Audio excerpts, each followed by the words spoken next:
Excuse me. I can't seem to find any information on this artist in the Iris family archives. The photo you provided also doesn't show any matches. Just as I thought. I'd like to ask, what kind of traces do people leave when they enter a dream?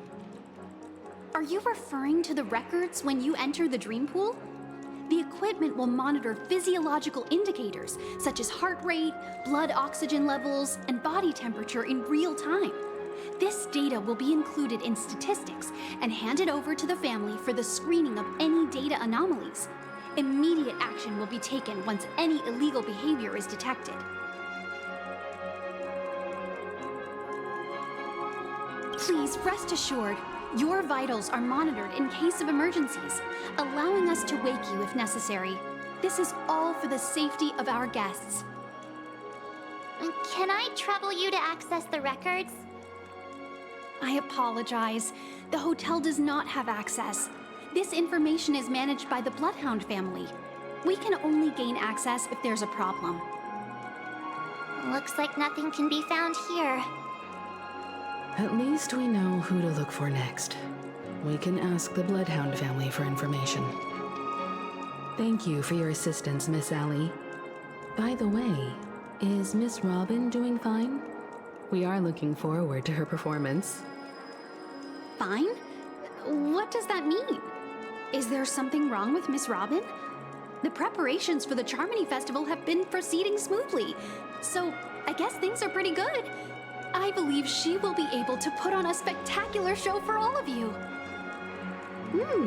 I'm sure. Sure enough, no one knows about Miss Robin. I'm not surprised. But that Miss Firefly is truly mysterious. There's no information on her in the hotel system. Even if she's a stowaway, she should have a disguised identity after entering the planet. She's also in the running for the legacy. How is she going to sneak into the dreamscape unnoticed? Is there any other way to enter a dream? Besides the hotel room's dream pool?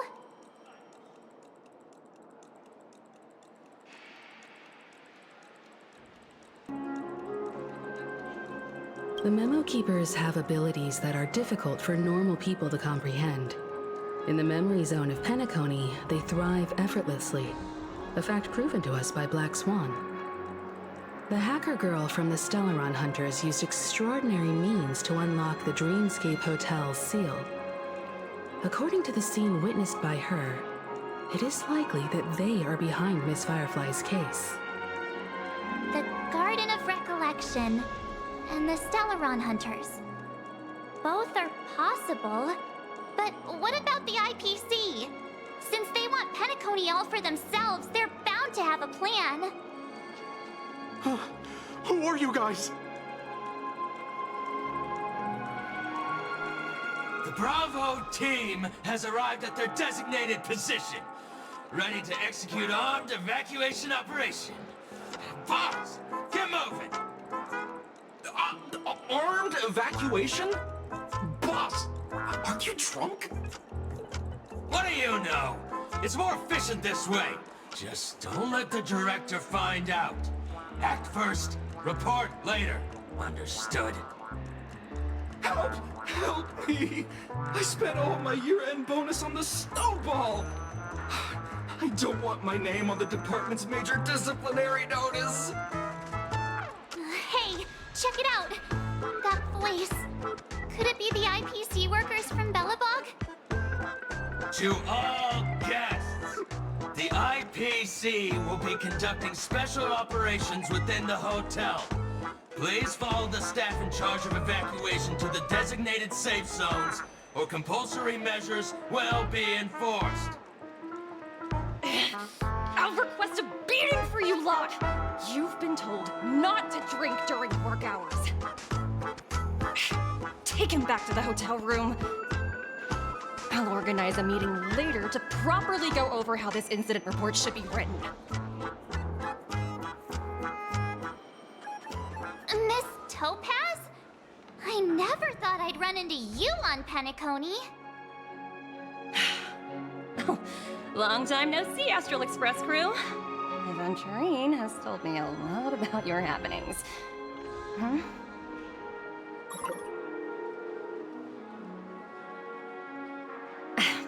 It's fine. Do as they ask, and try to avoid any conflicts with the family. Report to me before taking any action.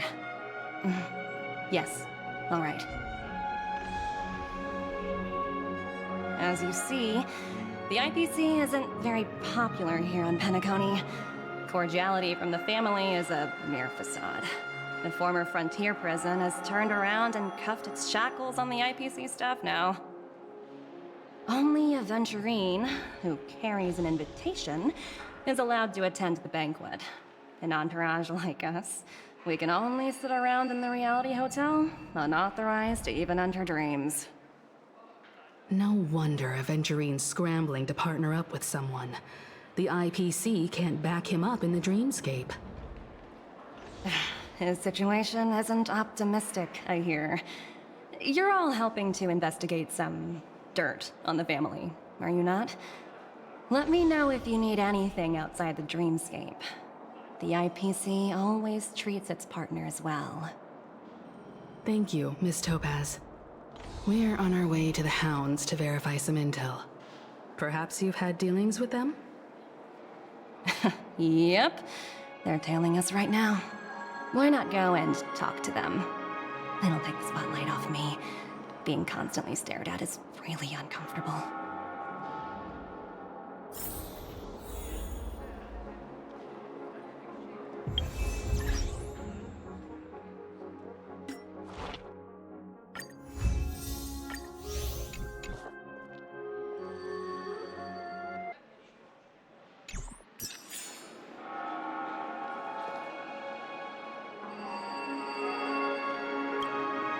How does it feel to be in business with Aventurine? I bet you're not used to it. That's just his style. All or nothing is his mantra. He's always cozying up to his clients while egging them on to undertake some dangerous assignment with him. But everyone has their merits, so I won't comment further. But Aventurine's luck has always been good. He's always closed all his cases without a hitch, and basically never lost a gamble. Which is why, on the issue of retaking Penacony, I'm watching with keen interest.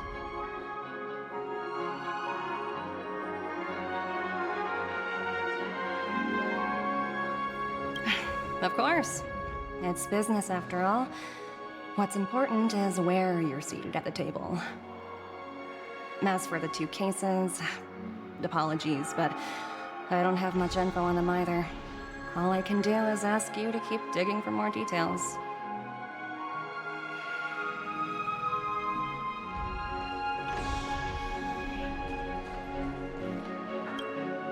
We're carrying out our captain's orders. What do you want? We made a mistake last time, and we're working hard to rectify it now. We don't have time for anything else. Surveilling the IPC executive Topaz, ensuring that she stays put at the Reverie Hotel during her time on Penacony. We've got the right one this time. So that's it. They were the pair who were after Firefly at the time.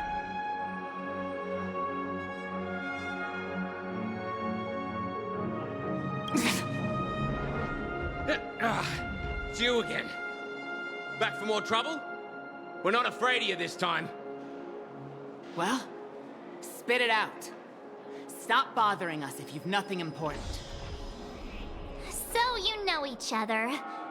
Why do you keep running into people you've beaten up before?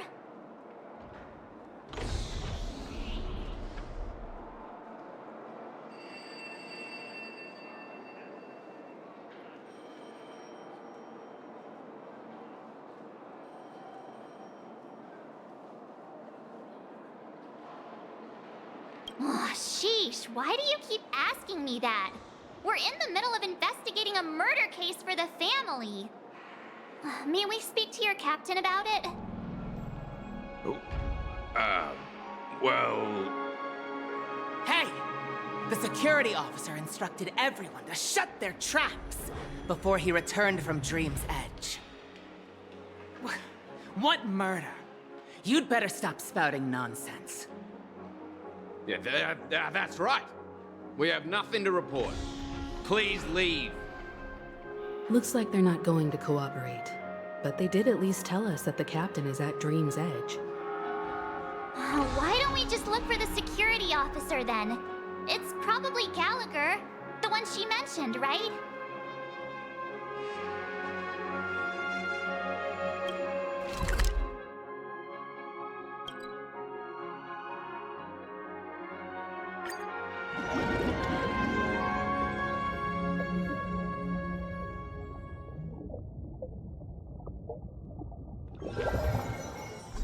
Such tight security.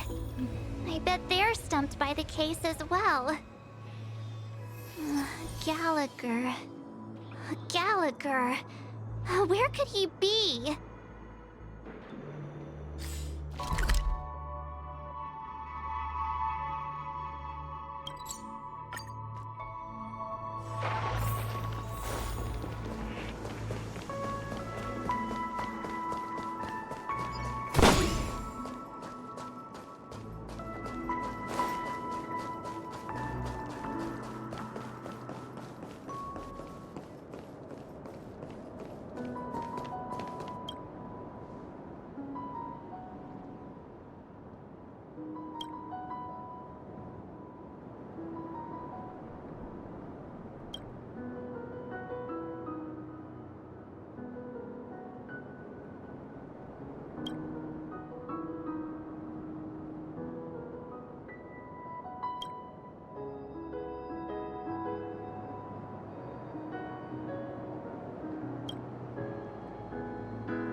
Constructing dreams is something Dreams are supposed to be Just as confusing. I thought. Apologies. The Bloodhound family is running an investigation up ahead. No unauthorized personnel allowed. Hold on a minute. I think I've seen you before. The gray-haired one. How much trouble have you stirred up exactly on Penacony?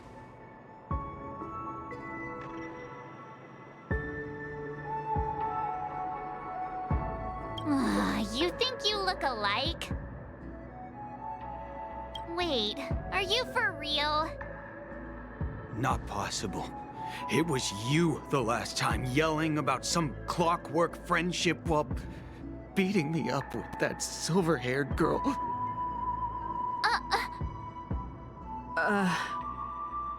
I'm not letting you get by this time. Please leave, or I'll have to get on my knees and beg you. Huh? What kind of heinous crime have you committed now? Hold on, sir. We have documents authorized by the family that would aid your investigation. If it wouldn't trouble you, could we see this Mr. Gallagher?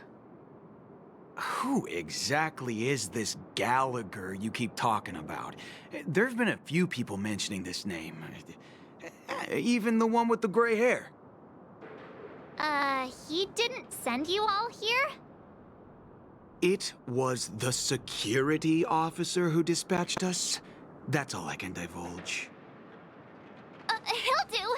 He's the one we've been looking for. Sorry, no can do. The boss said that since it's a matter of the family's reputation, no one's allowed through. Everyone, please leave. There's really no need for us to make things difficult for each other, right? We're really sorry for troubling you. Let's think of another way. Another way. That's it! Didn't they say something about that? What was it? Clockwork? That got this guy to change his mind? Can you perform it again? That Clocky magic.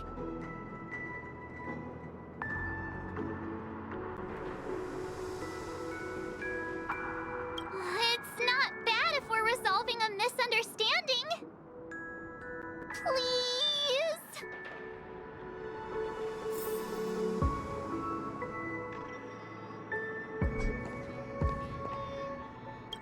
Sorry, no can do. The boss said that since it's a matter of the family's reputation, no one's allowed through. Everyone, please leave. There's really no need for us to make things difficult for each other, right?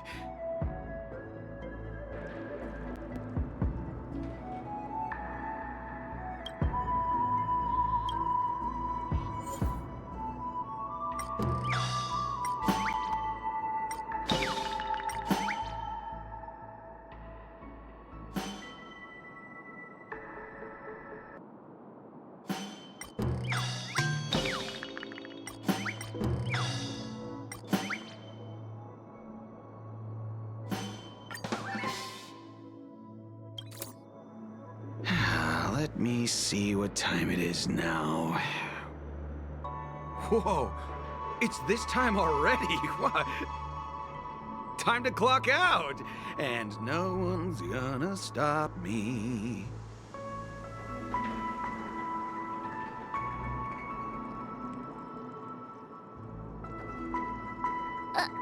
What? Huh? This clockwork trick of yours, it's kinda dangerous. At least he won't be getting in our way again. Let's go find that Gallagher and ask him the intricacies of the case. I was wondering what all the commotion was. Huh. Oh, it's you guys. Welcome.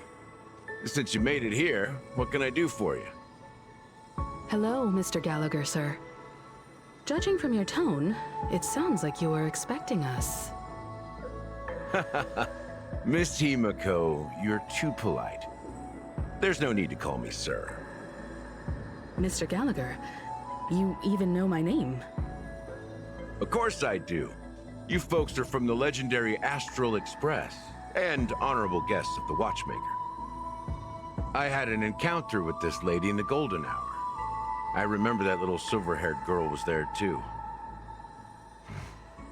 I'm sorry for what happened to that kid.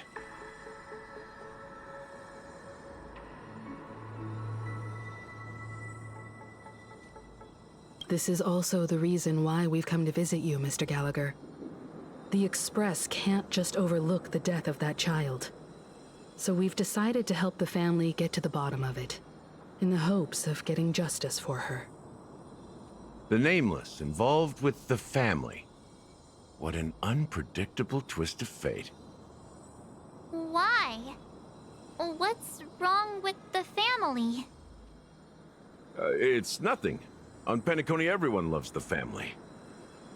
No matter how much one resists the beautiful dream, when the time comes, they too will find it hard to let go. Who wants to leave a warm nest? Just idiots, little kids, and inebriated fools. Mr. Gallagher seems to be getting at something. You?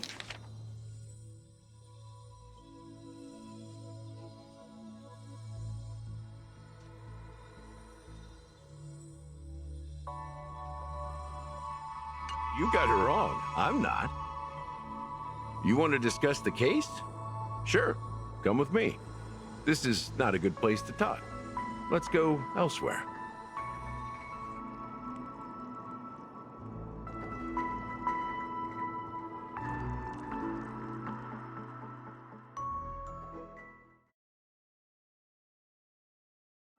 Even after that chilling tragedy, this dream is still running effortlessly. Other than the family of the Harmony, it's hard to imagine any other power in the universe that could sustain a building of such magnitude. The family itself is a huge, perfect building, like a living idol. Each member of the family sees themselves as a piece of the divine puzzle, revolving around a singular core and a shared ideal. Under their command, they loyally fulfill their roles, offering themselves while also receiving sustenance in return. Interesting analogy. Perhaps that's why Penacony's beautiful dream has persisted for so long. But the human body has its limits, and so does the Divine's. That doesn't sound like the kind of comment a Galaxy Ranger would make. Just pointing out the facts. Mr. Yang will definitely have a better sense of what's going on than I do. Why do you say that, Miss Acheron? The beautiful dream is crumbling. But not because of a particular eon, a particular faction, or a particular visitor. Its collapse stems from a certain inevitability of human nature. The family refuses to acknowledge this, and it has ultimately backfired and become a catalyst. As people immerse their souls in the dreamscape, where consequences and pain cease to exist, and only ease and pleasure prevail, they draw closer and closer to necrosis. Regardless of the perceived bliss, death looms as the inevitable conclusion. Also, this necrosis will diffuse and spread. One piece of the puzzle's mutation will eventually cause the entire building to shake, break, and crumble. In the end, the dreams that people built in the name of freedom became the cage that imprisoned them. I'm sure you've gained a lot from this trip, Miss Acheron. Are you willing to share your findings with me? Of course. That's if I remember.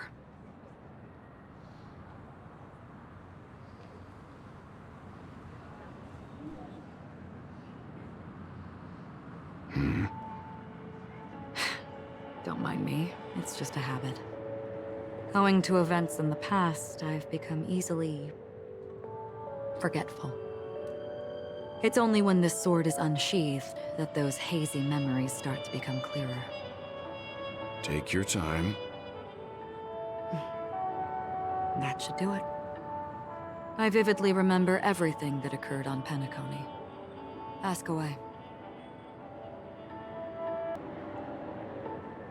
The moment of daybreak.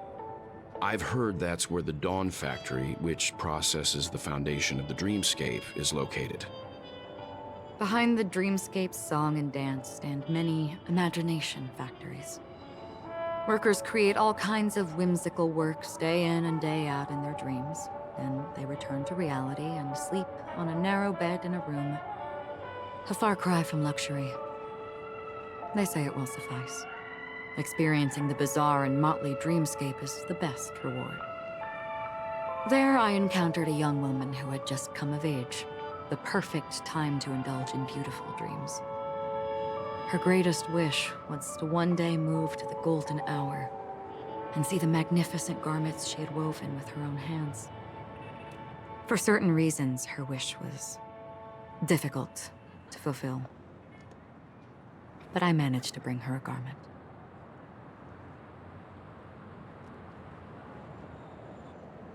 Gilded Hour.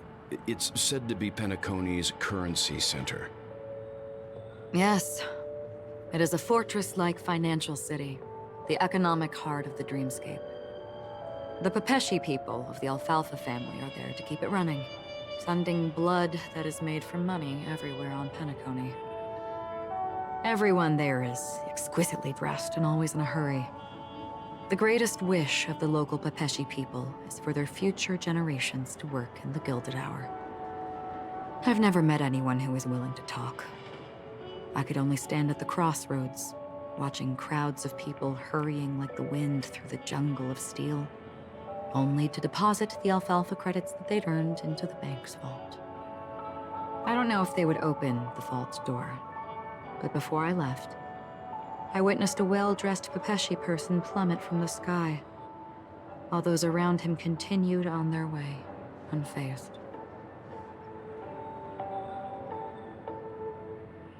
I hear the Blue Hour is very romantic. Do you have any tales to share? Perhaps Mr. Yang has heard. There is a large boat called the Eventide, anchored along the Sea of Dreams, where soft music and dancing persist endlessly every night. I ran into a wizened lady there. She was at the dock, waiting for her long-departed lover to return, waiting for countless hours within time that stood still. In the humid sea breeze, she spoke of her own youth. Like many who desired wealth and love, they came to Penacony to pursue their dreams. Alas, her lover's consciousness was lost in the dark depths of the Sea of Dreams. Finally, she suggested we continue our conversation on a boat in the shallows. I agreed and boarded the boat with her. But she never said anything. Her eyes absent-mindedly gazing at the horizon for what seemed like forever. Finally, we retreated to the beach. The dreamscape of chic, luxury, and consumerism, the moment of dusk. My companions have been there too. Then you all must have seen those who are attempting to realize their dreams. Or have realized them, scattering money as if it were dust and betting it on all or nothing. Everything has a price, and everything can be bought or sold. Even dreams themselves. I saw an Intellitron there, who was preparing to auction himself. When someone wins a bid under stipulated periods and rules, he would do the buyer's every bidding, becoming that person's very possession. That Intellitron had been auctioned off 12 times, and I participated in his 13th. That was the grandest banquet I had ever attended. But never again did anyone cast another glance at him. This time around, there were no successful bids for him. This is what I've seen and heard along the way. Someone once said to me, Penacony wasn't like this a long time ago, nor should it be. I've traveled through the reality and dreamscape of the planet of festivities, watched the tides of night rise and fall when time stopped for people, where the spirits of the rich and impoverished remain forever fixed on their own scales. This is why I think the collapse of the beautiful dream is inevitable. There might be a way to change everything. Perhaps. But if this is indeed the world that people desire, if this is precisely why life chooses to slumber, should we still seek to change it?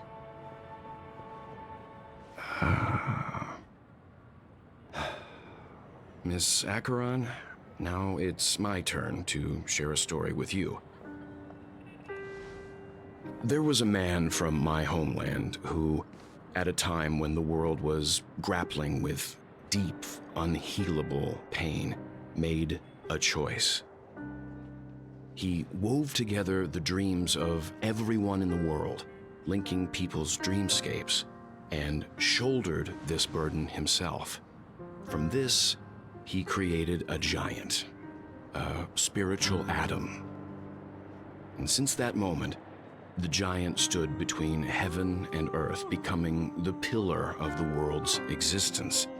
As a price, those who found it hard to move forward, who could not advance, forever lost their future. They slumbered in a dream, devoid of disaster and pain, living out their days peacefully in the man's created utopia.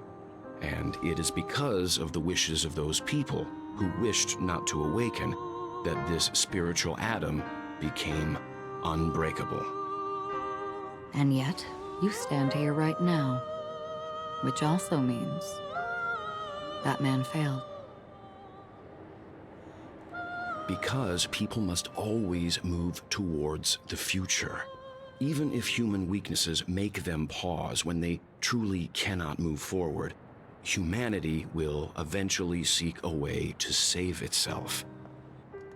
And that man, he was never a failure.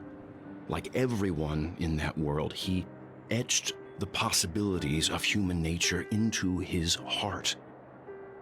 He was the sun chaser of legend, soaring towards the sky and embracing his final victory with his fall. He ascended to heights uncharted, only to come face to face with the sun, a place not visited by anyone before. His wings would melt because of it, only for him to fall into the sea. And after that, countless others would surpass him, soaring to even greater heights. A fitting metaphor for the Nameless's trailblazing spirit. Thank you, Mr. Yang. I know what you wish to confirm. The universe has innumerable similar, yet different worlds. In these worlds, there are innumerable people who look alike, yet don't. I too have embarked on journeys, encountering old friends with familiar faces on different worlds, witnessing their destinies follow paths similar to mine. So I will tell you, even if not completely similar, the story you just told, it overlaps with my past. And within that abyssal dream, I ended that man's life. Alone.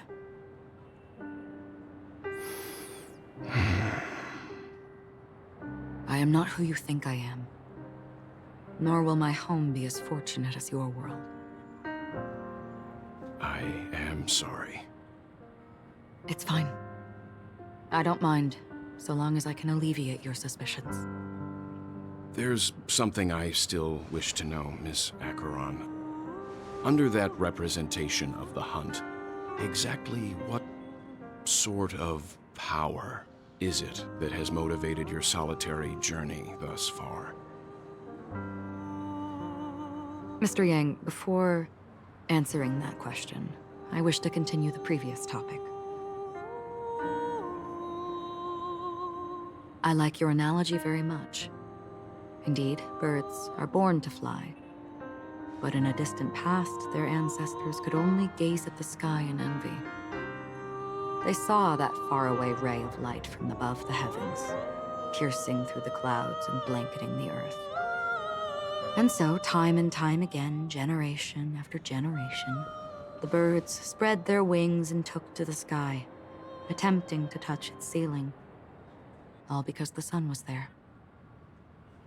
Then, what if the last bird finally soars into the sky, only to realize that the end of the light is not the sun, but darkness?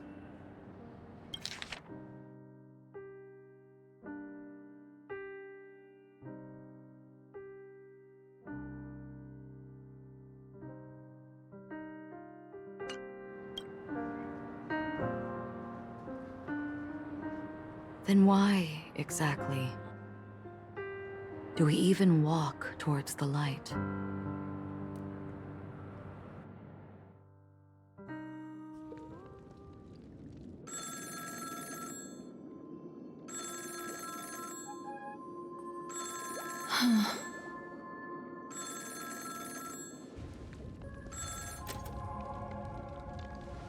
Long time no see.